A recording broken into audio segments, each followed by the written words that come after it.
Thank you for joining us for the Talk with Ty City Manager listening sessions. We are here in District 1 at Brown Recreation Center. Good to see those of you who are here in person. We welcome those of you who are online joining us on YouTube. You can join the conversation if you are online. Please use the live chat feature to enter in any questions, and we'll be sure to include that in tonight's discussion. Those of you who are here in the room, if you would please use the microphone if you have a comment or a question so that we're able to pick you up online, and the folks who are online will have the benefit of hearing what you're saying in the room. And we will use this microphone up here for your benefit in this space, and then we have a mic so the folks online will be able to hear as well. At this time, it is my honor and pleasure to introduce our City Manager, Taiwo Jaiyeoba. Thank you so much, Carla. Good evening, everyone. All right. This is our very first evening listening session. We've had 5 today, and those were all daytime, right? Yes.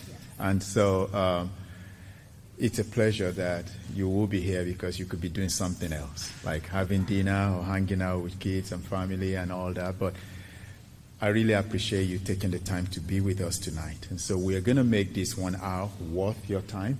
And I do hope that we hear a lot from you. And where I can respond to questions, I would definitely be happy to do that.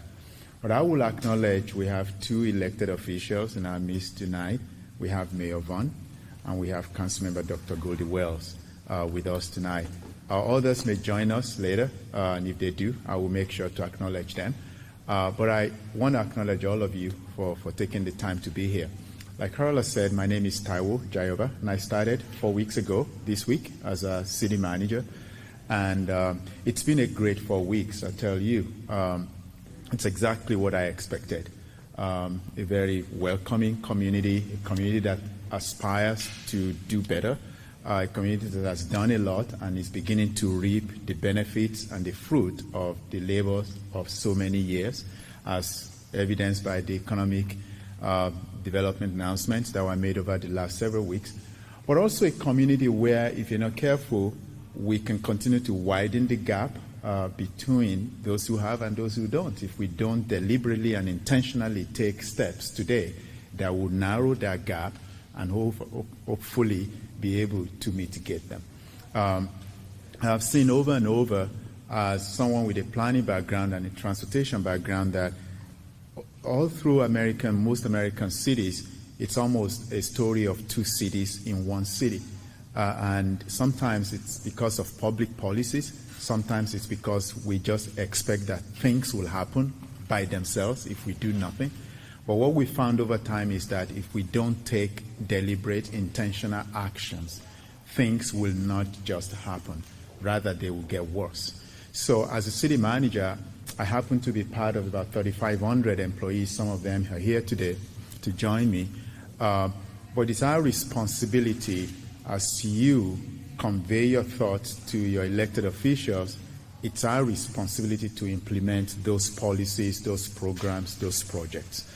It's our responsibility to present to them budgets that will really allocate resources to different things, whether they be transportation or whether they be solid waste or whether they be housing or whatever they may be. It's our responsibility to do that. But I also want to make sure that we do it according to priorities and we do it according to what we're hearing from you, the community.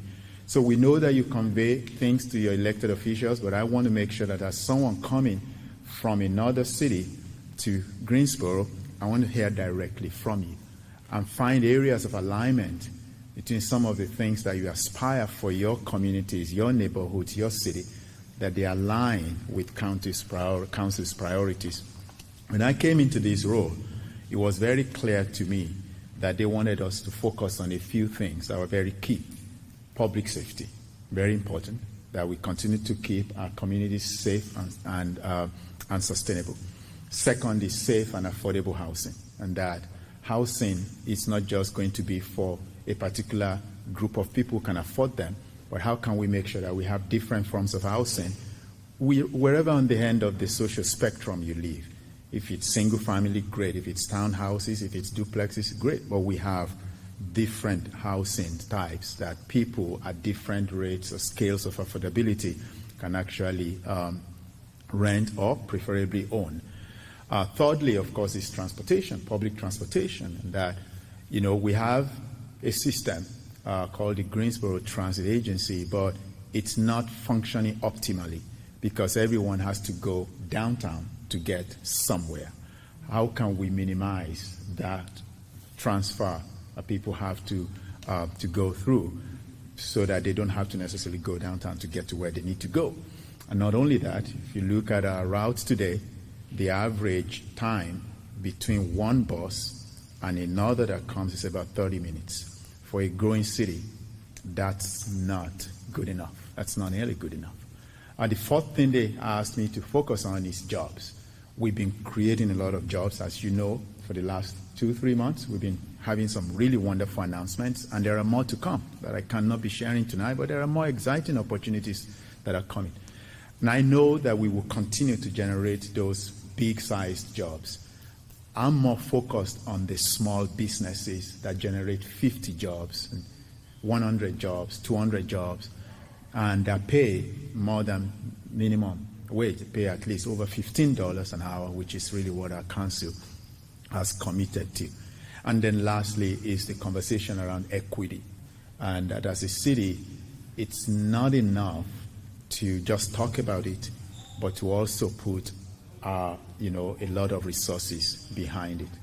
And so over the next, several weeks and months as we do this listening, but also as we engage internally, we're going to continue to address these issues one at a time. It may be that some of those things that I've mentioned are what you have on your heart tonight, and that's fine. But it may be that you have some other ideas and some other thoughts that we need to roll into some of those things. Ultimately, though, we want a Greensboro that's livable, that's equitable, that's sustainable, that we can be proud of, that our children and their children can be proud to say that they are from here and that they call this place home. And when the time comes for them to make a decision after graduation to go somewhere, they choose to be here rather than go elsewhere. So we'll take questions, and there are people who are also watching online. And if you have comments and big ideas, please feel free. We've got one of our consultants here tonight, Mr. Bingaman. He's in the back there. He's also conducting community survey as we're working on this, because we know not everybody will be able to make it here in person, but we want to make sure that we dig deep down and talk to every resident as much as we can.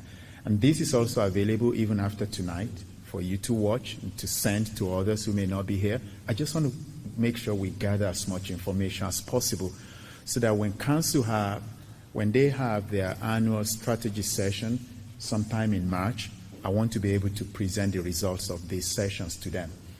But I also would like to come back to the community in the future and be able to share with you what we're doing, what we've done, what challenges we may have, and how we plan to overcome them together. So I'll stop there, and the mic is there for you to step up and just share your thoughts with us. Thank you.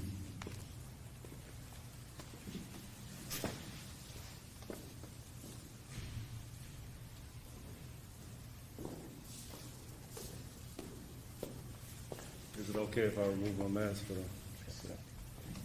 the? My name is Felton Fouché. I'm a District 1 resident, and I'm actually running for City Council in District 1. And I'm a lifelong Greensboro citizen, James B. Dudley and all that good stuff. Welcome to the city. Thank you, sir. A word that I like to mention for Southeast Greensboro, District 1, District 2, District 1, sustainability. So there's always flashes and moments of hope and prosperity for what I call the black side of town, because that's what it is. And that's a good thing, Black American side of town. But what are your thoughts on something that really does something transformative and remains and sustains and changes the narrative? Big subject. Probably can spend the next hour talking about sustainability. But I believe that everything rises and falls on leadership. You have to have the right leaders in place with the values and the vision. Right now, we are recruiting a chief sustainability officer for the city that can really help us begin to unpack the recommendations that we have in our strategic energy plan. I believe that's what we call it, which was developed and adopted by council some time ago. And part of the reason why you do that is Greensboro has a story here that not any other city in North Carolina can tell. And that is the fact that this is the first city that converted its fleet to hybrid electric system. I don't know how many of you have used those buses, but they're really cool and they are very quiet. But it costs a lot of money to invest in those. There's no doubt that you've got to have the resultant return on investment when you have those. So that's on the public transit end.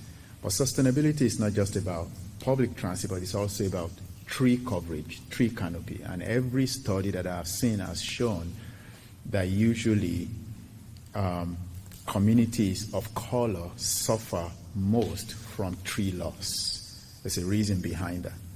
Usually because land value in communities of color are low, most likely developers will pick up land in those places, not necessarily to build single families, but to build apartments. And then they cut down trees, but they don't replace them at the same rate at which they are cut. And even if you replace them, it takes many years for that seedling to end up replacing the big mature tree that's just been cut.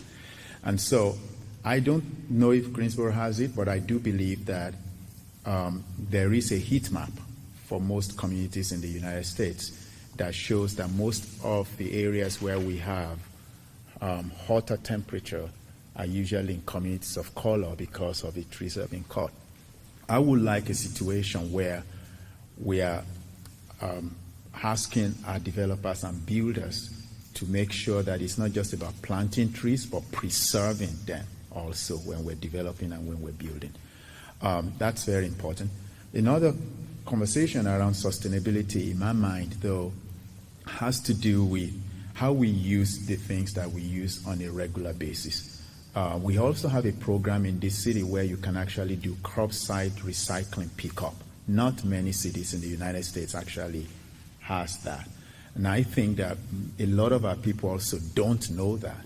So we throw away things that could easily be recycled for uses in the future. All of these are in that strategic action plan that I believe, strategic energy plan that I believe once we have a chief sustainability officer in place, that person can begin to have meetings with communities and make sure that we put resources into implementing some of these things. I think about sustainability a lot because I believe that climate change is the next major subject that we're all going to have to deal with, whether we like it or not. And if we still want to have a city and an environment to live for our children's children, we got to treat this earth properly.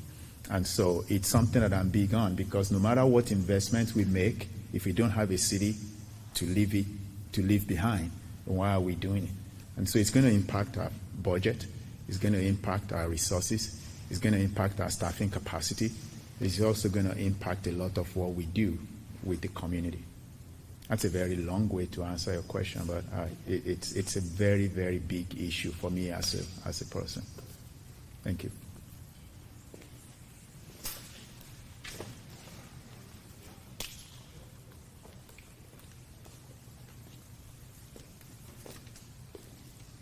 Good evening.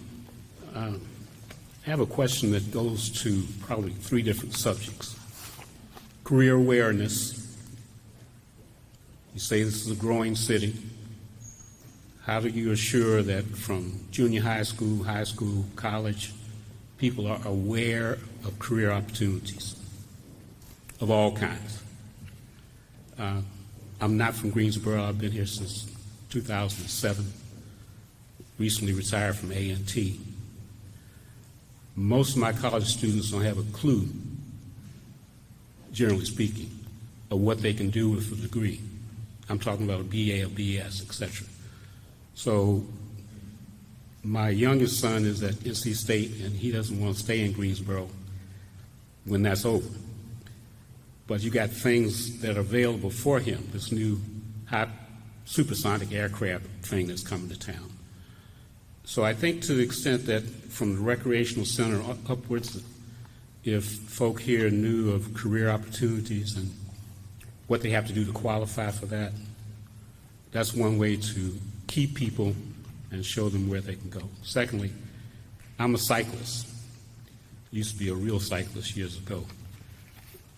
A lot of cities have designated lanes, and we have some here in Greensboro. I know you got from the mountains to the seashore. But as a more practical matter, I think designated bicycle lanes could be a place to help people transit from one part of the city to the other. And I think that's, I don't remember the third one right now. I'm having a senior moment. But that's enough. Careers and the other piece. You want me to respond to that? Or? Okay. Whenever you remember the third one, we'll still be here. Career awareness, really important. As a matter of fact, the very second listening session that we did, before I go forward, Councilmember Sharon Hightower is here. Welcome, Councilmember for District 1. It's good to see you.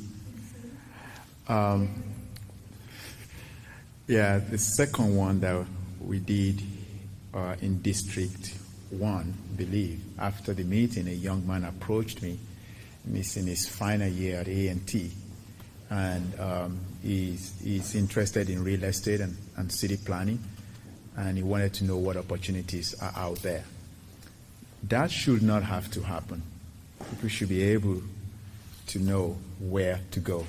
And so I'm having internal conversation right now with our staff. I was chatting with our assistant to the city manager the other day how we can lead the way in letting people know what opportunities exist out there, but we can't do it alone. It's got to be in partnership because there are things that universities and colleges here are already doing, and there's got to be a way we can tie this together so that people are aware of when, even before Boom Supersonics announces opportunities or Toyota announces opportunities or even the city, we should be able to have a platform where people can go and really see opportunities that they can express interest. So we're working on that, I can tell you that. But I think the bigger thing for me, though, is are we creating a pipeline that connects our colleges and universities to these big job opportunities, workforce development?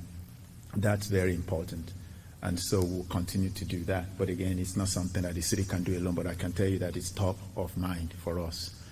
I'm also a cyclist like you, but I found out that when I have to ride my bicycle and I spend 50-60% of my time looking behind me just to be sure that nobody hits me, even though I have a yellow vest on, then it's not worth losing my life, otherwise I choose not to ride if it's not safe.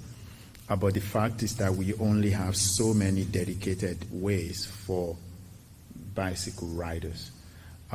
We've got the downtown Greenway that will be open, that will really link to another 400 or so miles of greenways across this region. We're connecting to them with areas where people can actually safely ride their bicycles and not have to do it on sidewalks or even on asphalt and compete with roads and with vehicles. I think that's the challenge for us. But the opportunity is there. We've got wide boulevards where we can actually do that. So one of the things that we are talking about right now is updating our Mobility 2040 plan.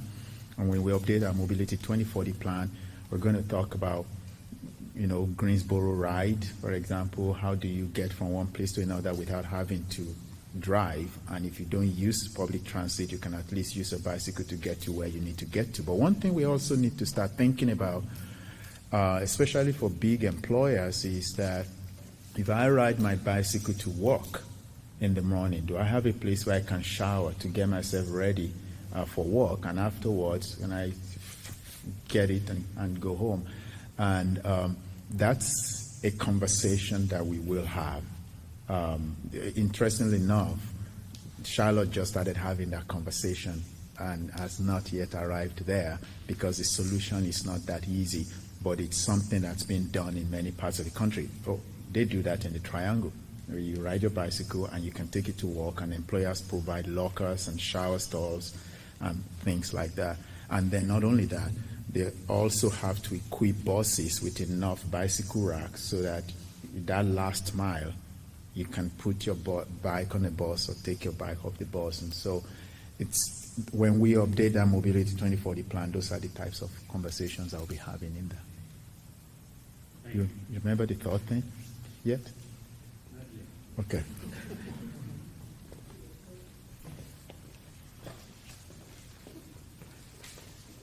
Welcome and good afternoon. Thank you. My name is Christine Lord Marshall, and this is Brenda Otis Boxdale. And we're representing Southeast Greensboro as far as Oak Grove Community, Random Road Community Association, and Irwin Street Community Watch. I know that you had mentioned about homeless, jobs, equality, and we just want to know what are your thoughts about the homelessness, people living under bridges, 85 and 40 highway, food insecurities, the increase in crime in our area, also code enforcement, not speedily making repairs or the owners make repairs, and also our street has not been paved in the last 20, 30 years or so. Yeah, about 15. About 15. Right. So we want to know your thoughts. We have told our council person, Sharon Hightower, and she has worked diligently for us. We really appreciate your service to us. But we want to know what you can do to help her. Because I have lived in the area. Well, I was born and raised in Greensboro, educated with Gifford County Schools, graduated from Bennett, Howard, and then came back home. So I love the community. I have raised 3 adult children, all college grads, on Irwin Street. We love our street. We love our community. We want to keep it safe for those coming and leaving the community. So we want to know, what are your thoughts on helping us, keeping our community safe? Brenda, you want to speak? Yes. Good evening, sir, and to the panel. I'm 77 years of age. I was born and raised here in Greensboro, and I decided to stay here. My brothers and sisters left, but I decided to stay here. My concern, we stay off of Random Road, Carter. Okay. We have been asking for left turning lights on Random Road and Florida Street, Meadowview and Meadowview and Random Road. There's been 4 fatalities there, and also a left turning signal on Random Road and Meadowview. All right. This has been going on over 10 years. Ms. Hightower's been fighting, trying to get us some turning lights there, and also the intersection at Random Road and Garrett Street. Family Dollar sit on one corner, Dollar General sit on the other side. It's a problem there, and the traffic, like I say, is dangerous, is unsafe. And we would like to see something done, and like I say, our street has cracks all the way down, and that's been over 10 or 12 years. They have put tar, and then the cracks are coming back open again. We have complained. They have came out with no solution to our problems. We are tired of this. We want some results, and we would thank you to be able to help us, help the community. We need to come together and work together. And that's my main concern, that we can come together and get some of these problems solved, and also work with our city councilman, Ms. Sharon Hightower. She has done a marvelous job. She's still doing, but she can't do it by herself. We are here as citizens of Greensboro, and like I said, we welcome you to our city. And we hope you be fair and not choose favoritism over certain communities. They can get things done, and the other communities go lacking. Thank you. Thank you. Thank you. Wow, that's a tall order. So I'm glad I'm not in this by myself. So when I saw that big folder you were carrying, I knew something was coming.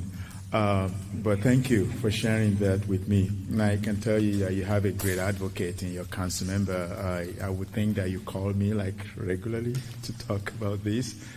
Code enforcement, homelessness. Mayor and I talked extensively about that today because there was a meeting yesterday to discuss that throughout the city. And you're going to see some work that we'll be doing. I had a meeting with my colleague, the county manager, today as well. And so you're going to see some things that we'll do, not overnight, but over time. So bear with us as we go through that. Code enforcement, Councilmember Haita sent an email over the weekend about tractor trailers parking on the streets and how we can make sure that we not only cite them, but we enforce.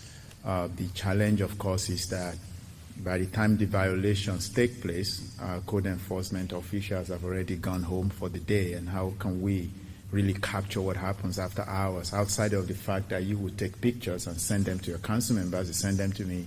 By the time we go to enforce it, they've left. By the way, this is not something that's new to me. Code enforcement is an issue in any growing city, and there are places in our communities where we allow people to park on graveled parking spaces, for example. And there are people who will not only, they have to replace this gravel regularly, okay? But there are sometimes the gravel wears out and people park on lawn and grasses. And when the neighbors take pictures and send them, by the time we get there, they've moved their vehicle, so there's nobody to cite. And even if you cite, by the time for violation. So it may be that we consider options as to how do we enforce this. In another jurisdiction, one of the things that I did was to have shift code enforcement officers, those who will work from 6 a.m. in the morning to about 3 in the afternoon, and those who will take over from 3 in the afternoon all the way to 9 in the evening. But pandemic has shifted a lot of things for us. So as we gradually start to physically return into the office, that may be something that we look at as to how do we address this. Because again, it's not about asking the police officers or code enforcement officers to actually cite people, but to actually enforce them. Right now it's a challenge, I admit, and I acknowledge that. And we're going to find some creative ways to deal with that. Homelessness doesn't just happen when people start sleeping on the streets or on the bridges. They happen upstream. When someone loses their income or they are at risk of losing their jobs, and they're only one paycheck away from being kicked out. And so if we're going to deal with homelessness, we cannot just address the symptoms. We have to address it from the root. Why is it happening? And sometimes it's not about people not being able to afford to pay for shelter, but if you also don't have a means of transportation to get to where you're going, between the cost of transportation and the cost of housing, the average black or brown person pays about 43% of their income towards housing and transportation. And we're not even talking about paying student loans or child care. We're not talking about that yet. So if you're already paying about 50% of your income on shelter and housing, on housing rather than transportation, if we can help provide transportation, public transit that will reduce how much you spend on transportation, you have more income to spend on housing, therefore you may be able to keep your housing. But people sometimes will choose to pay for transportation because they have to get to work, and so they will not be able to pay their rent. And so it's kind of a very tough thing. So what we're looking at is to set up a model where you're not just addressing the symptom, how can we address it citywide and make sure that we deal with the cause, not just now, but for the foreseeable future. So I'll be partnering and collaborating with others that we're going to present something both to the City Council and the Board of Commissioners over the next several months. I don't know when that will happen, but I'm sure it will happen because it's a priority. With regards to Randleman Road, so on Thursday, a couple of our planning staff took me on a tour of the city. And I've been on Randleman Road a couple of times to get some Jamaican food at Paradise, I believe it is. But it was good to be able to go with a couple of our planners who actually were able to identify certain spots for me. Some of the intersections that you mentioned were identified. but also opportunities. And I think that Councilmember Sharon has had a bus ride along that corridor with staff and also community members last year or so. So what I'm doing right now is gathering all this information together. I would like to, and I at some point propose to Council that as we come to them with our budget in the future is to look at what I call vulnerable corridors, or corridors that are in vulnerable communities. What can we do that we're not just putting them on paper, but putting money on fixing some things? Now, we won't be able to change it over time. I can give you an example quickly. When we started this program, where I'm coming from in Charlotte, that was 2 years ago, and for that fiscal year, we budgeted $24 million for 6 corridors. In that 1 year, we were able to spend only on 3 of those corridors. The corridor that took the bulk of it took about $11 million to fix roads, sidewalks, bicycle connectivity, and also cleaned up a particular property for a developer to put affordable housing. But that's Beresford Road, and some of you are familiar with Charlotte. Beresford and Randleman are almost the same thing. They go through communities of color. And the councilman essentially said to me one day, which was a tough thing to say, but frankly speaking, said, I think the city hall is where big ideas go to die. That's exactly what he said. He said, I've been living in this community for 20 years. We've been saying the same thing for 20 years, and nothing has happened. So out of that frustration came this investment in corridors in vulnerable corridors. So Beresford rightly took 50% of that $20-some million. But the next fiscal year, we came up with $14 million, and we asked the private sector to come up with additional funding. And we started moving through all the vulnerable corridors. I would like to propose something similar to our council when the time comes, that we identify places like Randleman, like you said. East Gate Boulevard has a section of it as well. That's kind of has a lot of retail, but is struggling as well. You see boarded up retail areas, but I saw a lot of boarded up places on Randleman. I saw a lot of concentration of apartments that are low income. I don't have the answer right now, but I can tell you from what I've observed, there's a similarity to Beresford Road in many respects. April is nodding her head because she knows very well what I'm talking about in Charlotte. And so if council were to adopt such a thing for us, it would not be a one-shot thing. It would be something we build out over a 5-year period where we're investing in different corridors. So I will not be partial to a particular geography. We will just focus on where the needs are and try to address those needs one at a time, because obviously you can't bite an elephant all at once. So we'll have to kind of deal with it, but making sure that as we do so, we address everything together: housing, transportation, traffic situation. We have a Vision Zero. How do we implement it so that pedestrian fatality is eliminated on our corridor? So there's a lot that goes into that. But the good thing is that I have an experience investing in things like that, and I think that we can actually start something like that and spread the funds over time to be able to come up with some solutions. I don't know if I spoke to everything you brought up, but I think those were the key things there. And I'm sure that you are going to continue to have a conversation with us at the city as well, whether directly or through Councilmember Hightower. Okay. Thank you.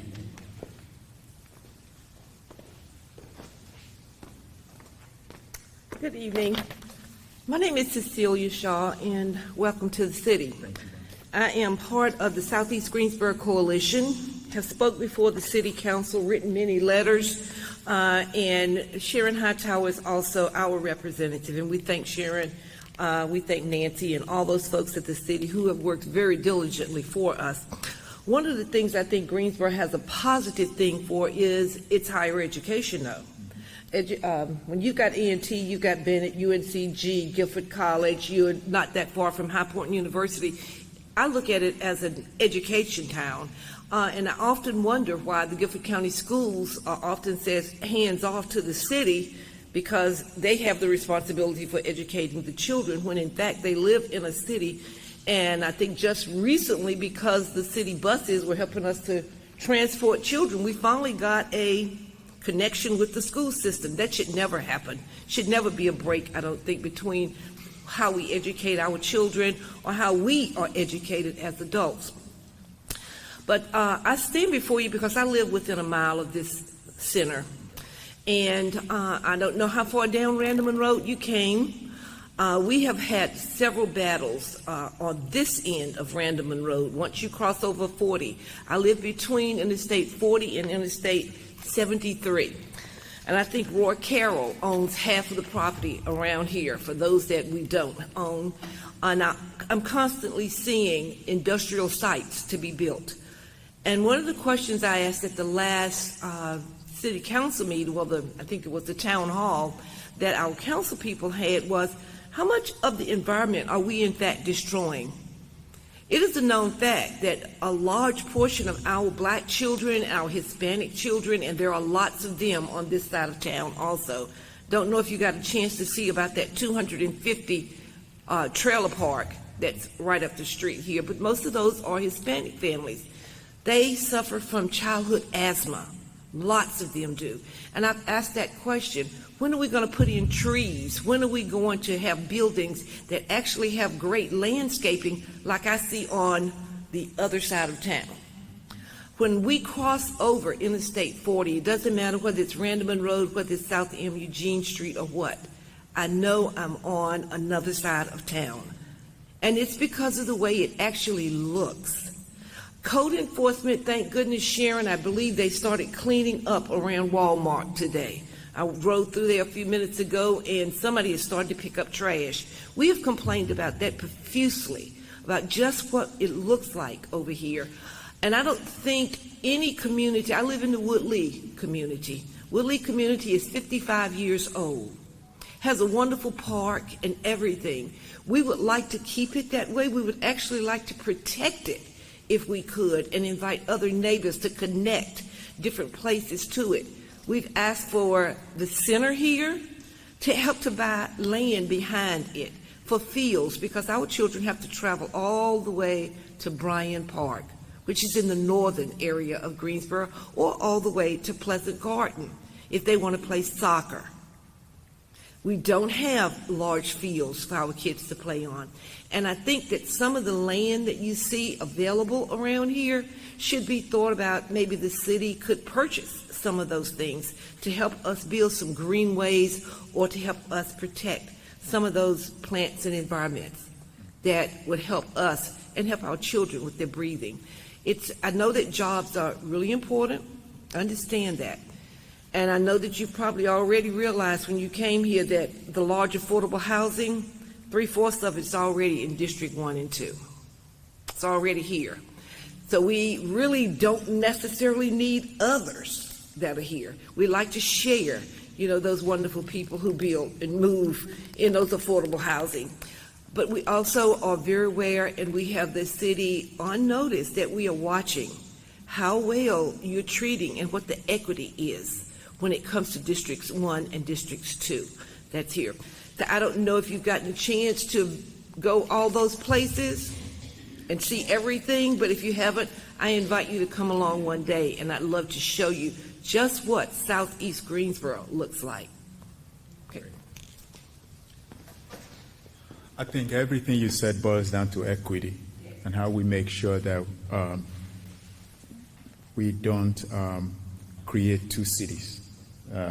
Simply because of the color and the income of the people who live in those places. Obviously, there's no one solution that can deal with it, but there's multiple.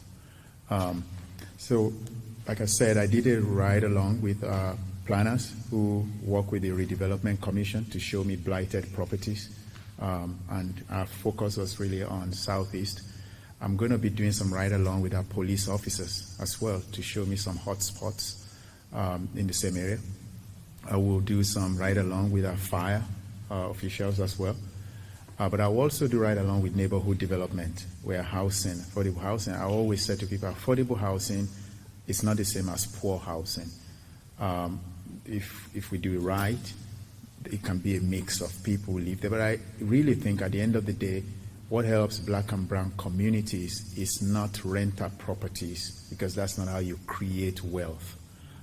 It's by home ownership, and we do have a down payment assistance program at the city that hopefully can continue to help people to buy their first homes in communities of color.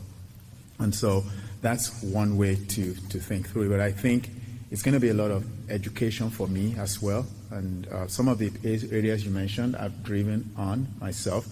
But sometimes you're driving through cities without anybody, and you don't really know what significance is to that particular neighborhood. So tomorrow I have a tour of our parks. I've heard about inequity in parks and recreation opportunities. And so tomorrow I'll be able to have more eyes on those locations as well.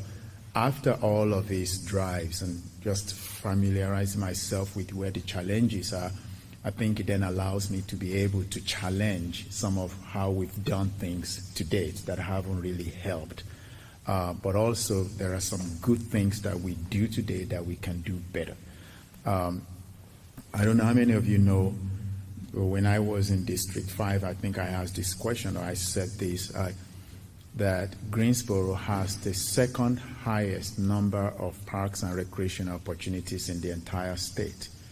The Trust for Public Lands ranks Greensboro as number 71 in the country out of 100 largest cities.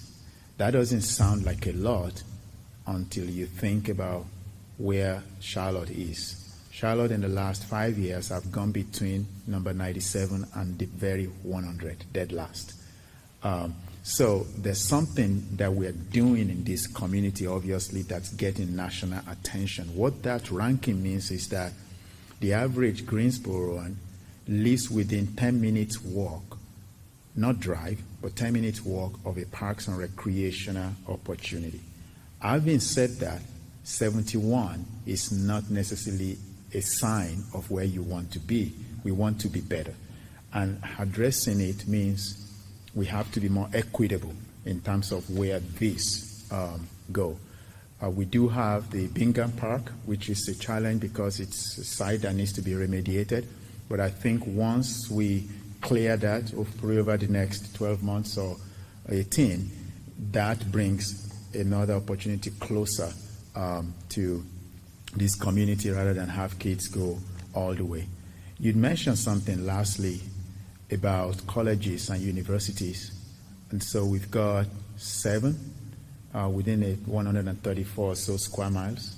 That's an average of 1 college for every 12 point something square miles. Again, I'm not so sure there's any other city in the country that can boast of that. I really am not. And I think the closest is Silicon Valley in San Jose and all of them, but the fact is that they're small cities that all have 1 or 2 colleges.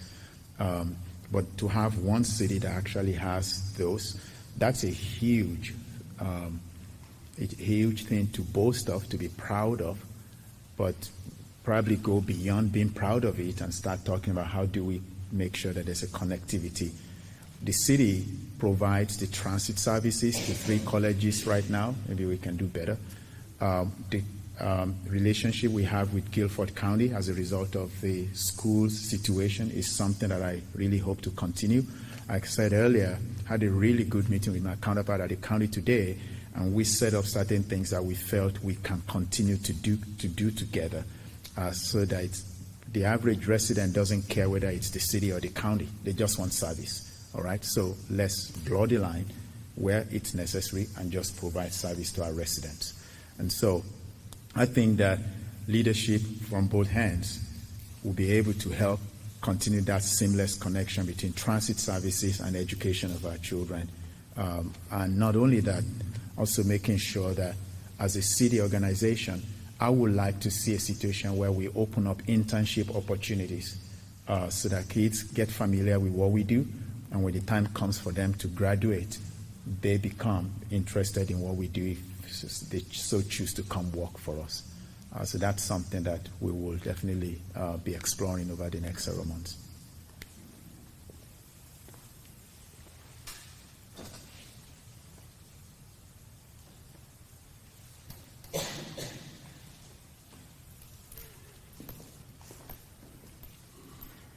Hello, my name is Chuck Johnson, and I live in Glenwood, and I just kind of wrote down a bunch of ideas. I don't think you really need to respond to them, but a lot of things you mentioned in some of the other meetings I watched on YouTube.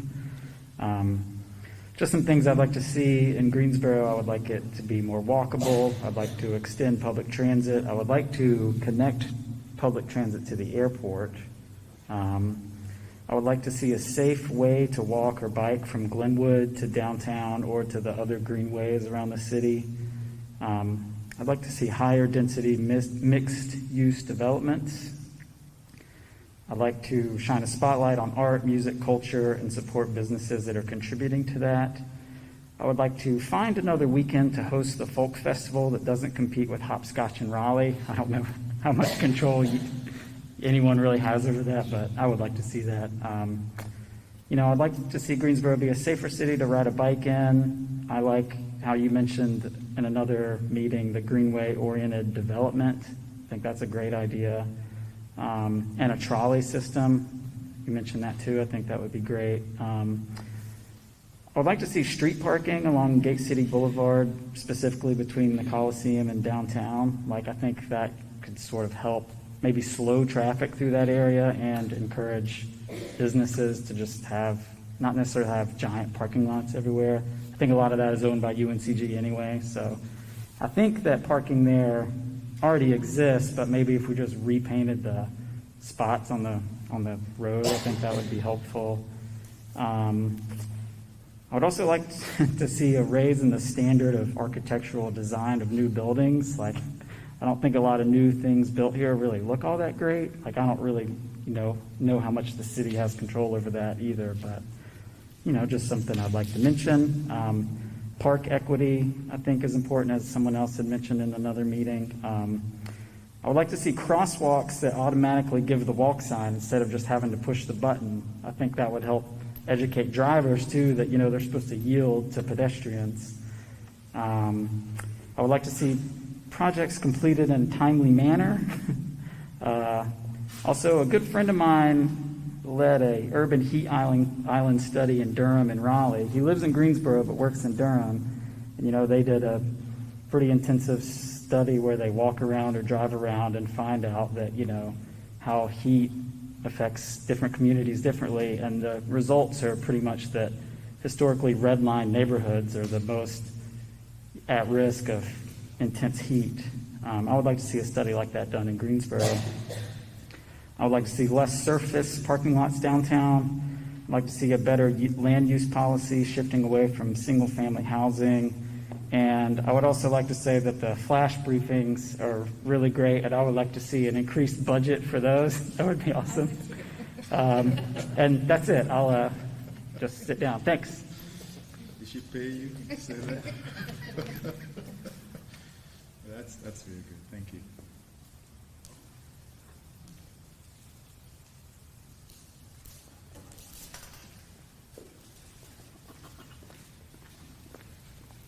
Hi, I'm Catherine Holcomb. I live in District 4, but now that I know these meetings exist, I'm old school. I don't look on social media for them. But I contacted your office, and I got a response after a while, so I'm trying to attend as many as I can.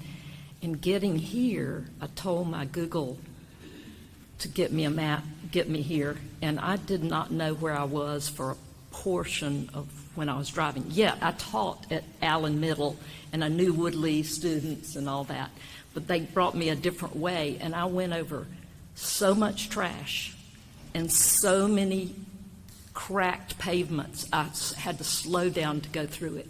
I don't know exactly what street, but that is not in my neighborhood.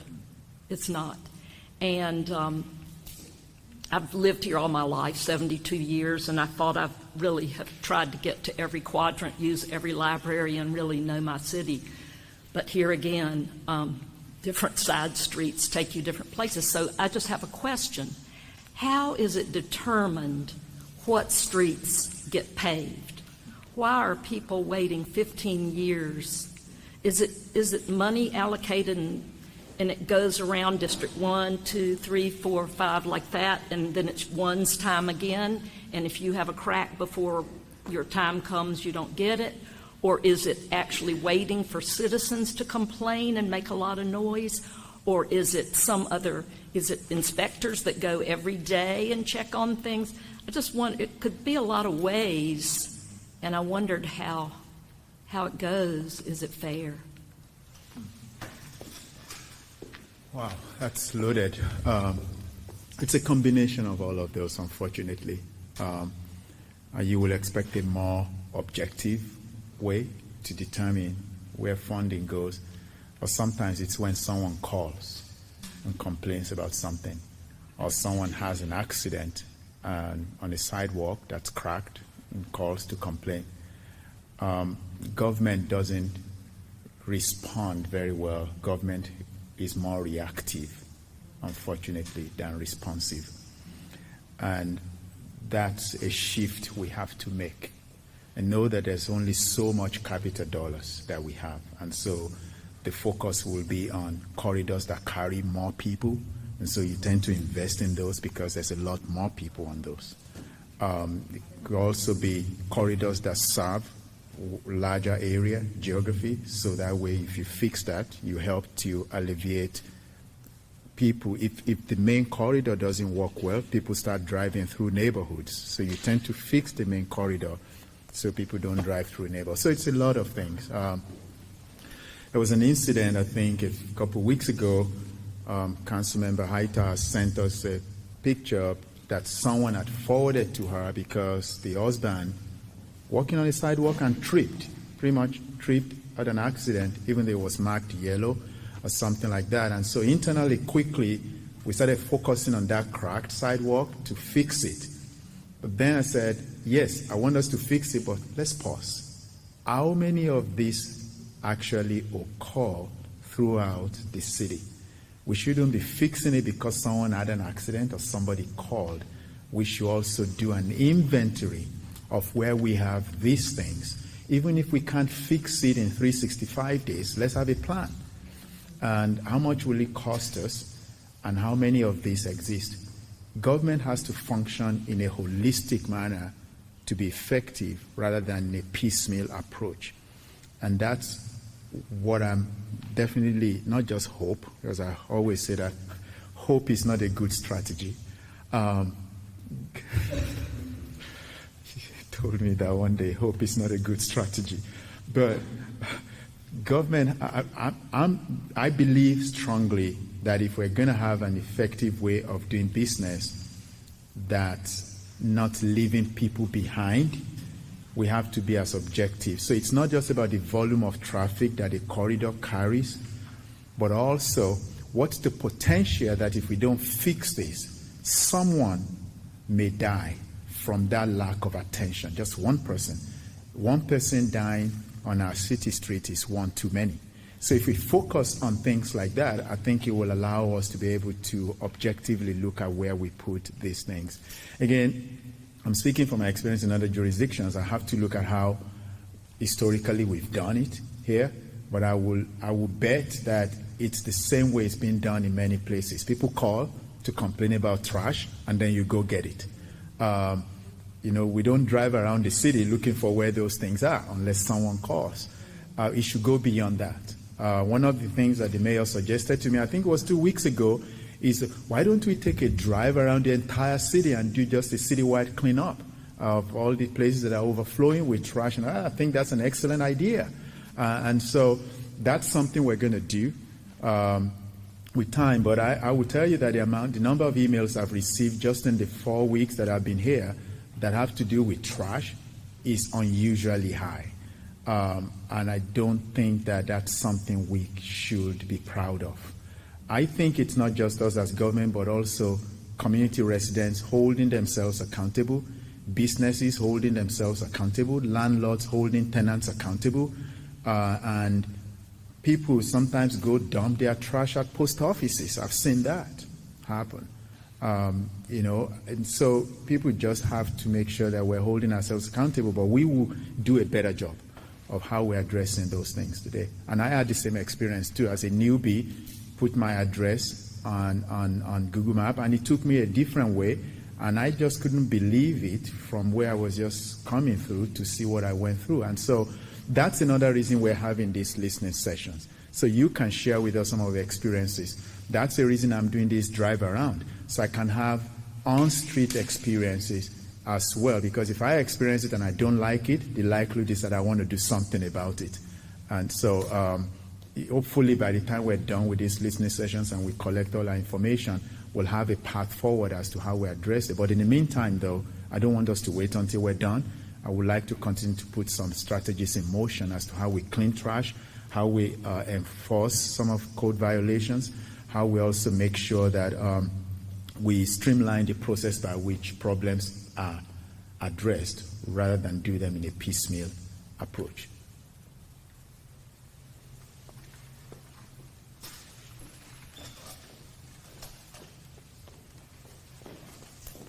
Excuse me, now, I'm not trying to monopolize the meeting, but I'm just glancing over this flyer here.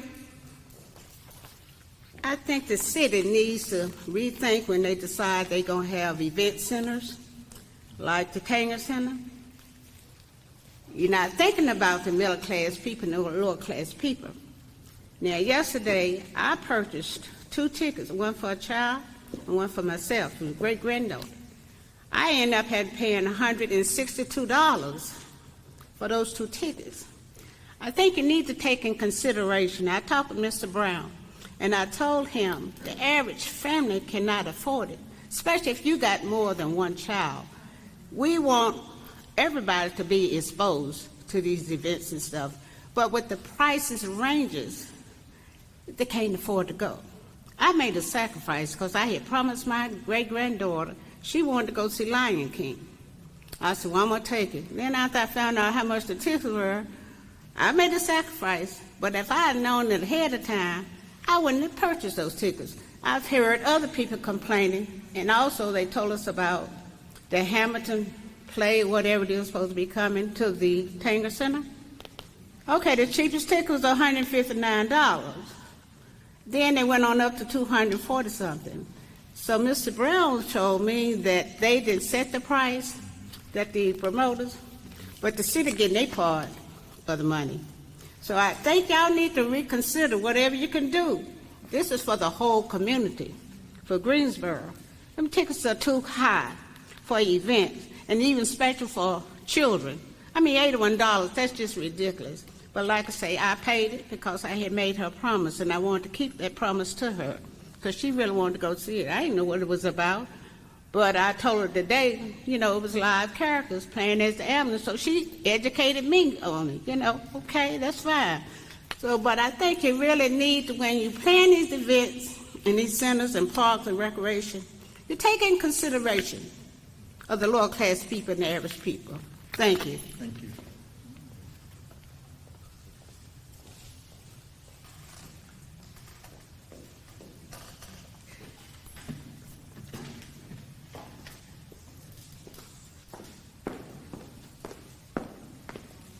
Did you have another comment? Ms. Holcomb? Come on up.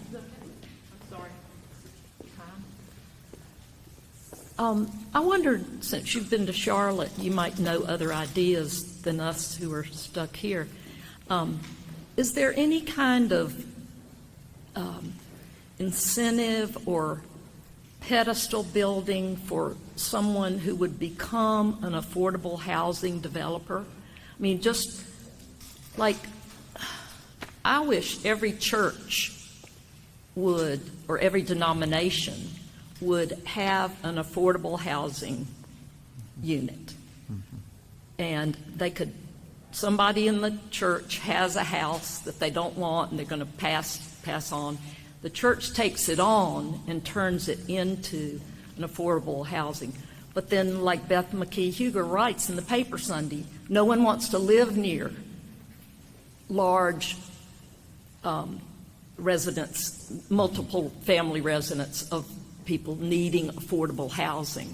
Why, I don't know. But I think put in neighborhoods already established, and if we could appeal to people's, not their greed, but I think they've lost sight of how you could really show some heart to the city by doing that with a property you just want to get rid of quickly or make a big buck on. Have you thought of any other way? I just I just don't think it's been considered enough. And if there were something like you had a celebration for all those people who did this, donated a property to the city or something like that, I just wondered how other cities have helped encourage development of affordable housing. Because we can beg all day, but if there's some way you can appeal to the good hearts. Thank you. Well, I know it's after 7, but I can tell you, I can probably spend the next hour talking about that. Affordable housing.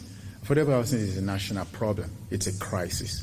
But at the end of the day, it's still a local problem because every jurisdiction is different in terms of what it can do.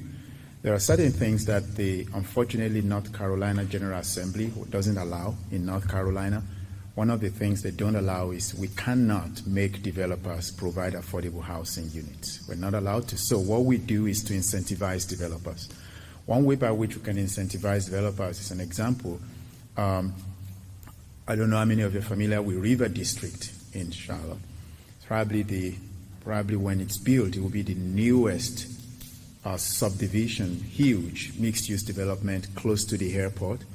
And for a long time, deals were made and all of that. And when there was a lot of pressure on the developer, what happened was they decided to set aside about 20 acres of land in that development to a local affordable housing developer. So that 20 acres is set aside to provide housing for those who earn 80% of the area median income or 60% of area median income as well. I don't know how many of you may be familiar with it, but you may want to Google Crossroads. Crossroads Development, I believe it's a development arm of the United Methodist Church, I believe, in Charlotte. And what they do is to provide small housing units like this gentleman suggested. Some of those, if you go for market rate, could easily be $400,000 and some $1,000. They provide them as less than $200,000 so that they will be able to sell, not rent, to teachers, to childcare workers, those who really need that type of housing. There is this notion that affordable housing reduces property values. It is not true. There is no evidence, in fact, that affordable housing reduces property value. There are so many other things that can reduce property value. Incidents of crime, bad, poor quality of schools, lack of recreational areas, bad economy. But affordable housing does not. And so that's why a decision was made. I was following it. Today is Tuesday. I think I was following it last night in Charlotte when the council met. One of the most affluential areas in Charlotte had a developer proposing 430 units of housing, in which about, I believe, about 20% of it to be dedicated to affordable housing. Unfortunately, the elected official for that area, pushed against it, but fortunately, council fought to approve it. That's one of the few times that you'll see that happen in affluent environment. And that's the type of mindset we need to be having. Affordable housing doesn't mean if it's built in an affluent environment, my property values will go down or they will generate more traffic volume. That's not true. You have more parking garages in single-family homes than you have in apartments. And someone in an apartment can't own 4 vehicles or 6 vehicles. But someone who lives in a single-family home will not only park in their garage, they park in the driveway, they park on the streets too. And so those units don't generate. So that's why I said we could spend the rest of the night talking about it. But I really believe that if churches come together, if as a city we also streamline our regulations, because sometimes that's what frustrates developers, our regulations. And then if we can find ways by which we can reimburse fees to developers. But this gentleman said something, providing more housing products, not just single family, but smaller footprint that people can afford. Again, remember, rent doesn't create wealth for black and brown communities. It is home ownership that creates wealth for black and brown communities. And that's the community that can't afford $400,000 home, $350,000 homes. The smaller the square footage of footprint, the more affordable it is, the more they can create wealth. And not only that, if a black and brown person owns a house and they build an accessory dwelling unit what some people will call granny unit behind, they can rent that out and generate income for themselves, therefore being able to also generate some wealth for their children and their children to come. So there's so many ways we can actually have this conversation to be able to encourage it. And Greensboro has an advantage. I tell you now, we're just about 300,000 people. We can try and test a lot of ideas that can actually succeed in this city and make their ways to other parts of the country. I really believe so. So I like the conversation you generated tonight, and I think that if we're going to solve the affordable housing crisis locally, it's going to take all of us working together with different ideas. I think Councilmember Haita wants to say something. Thank you. We are about to wrap this session up, but before we go, we'd like to hear from District 1 Representative Sharon Hightower. Leave it at home. Where do you want me? She's my director. Tell me where to go. Oh, actually, use this one so we can See what I tell you.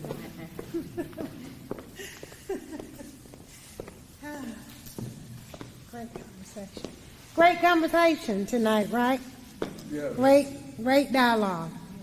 We're on our way. Good afternoon, good evening to everyone, especially residents of District 1, but to everybody who came. This is an opportunity to see what we are going to do for this city. First of all, I want to thank Mr. City Manager for being willing to sit and hear from the community, because that's who we work for. We work for you. You don't work for us. And so we have to hear from you and do the things that you know makes the quality of life you're experiencing the best it can be. And whether that's fixing the traffic signal, as Ms. Barksdale has talked about, that she's been asking for years, or getting code compliance out to, address the housing that's in disrepair, that impacts the neighborhood. It really does. I mean, as you drive through your neighborhood on your way home, 3 or 4 houses that are boarded up or in disrepair makes the neighborhood look depressed.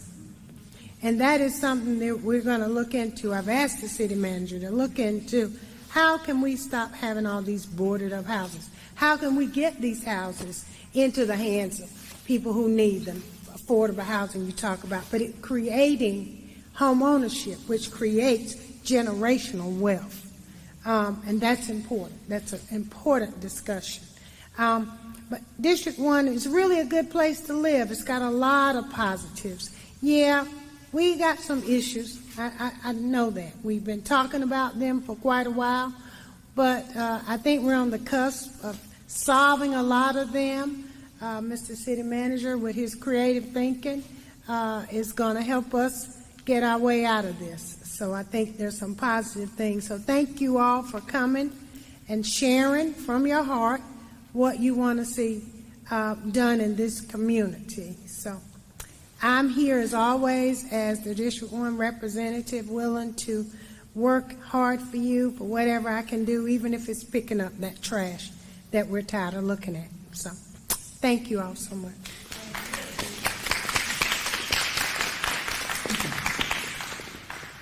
Thank you for those of you who came out in person. We thank those of you who joined us online. The next Talk with Ty City Manager listening session will be Thursday, February 24th at 6 p.m. at the Smith Active Adult Center. That's District 2. That's the Smith Active Adult Center, 2401 Fairview Street. This will be on YouTube if you want to watch it later, so go to the City of Greensboro YouTube channel and you'll be able to see this session at your convenience. Thank you.